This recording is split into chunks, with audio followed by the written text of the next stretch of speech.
Sebenarnya kita hidup dua alam. Satu alam dunia dan satu lagi alam di dalam diri kita. Alam di dalam diri kita ni, dia tak ada ruang masa, dia tak ada jarak, dia tak ada tempat dan dia tak ada hukum. Tapi kalau alam dunia, dia ada masa, ada jarak, ada tempat dan ada hukum. Hukum sains, hukum fizik dan sebagainya. Jadi, alam di dalam diri ini hanya sekadar istilah ke? Tak. Sebenarnya, sebagaimana dunia dekat luar, begitulah alam di dalam diri kita.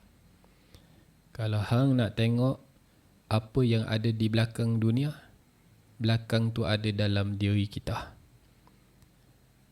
Sebab hanya manusia sahaja yang menceritakan tentang alam, yang boleh rungkai segala rahsia-rahsia alam, segala penemuan-penemuan teknologi, fizik, sains, matematik dan apa sahaja yang ada atas dunia ni, segala penemuan tu mereka bukan temu di luar, mereka bertemu di dalam.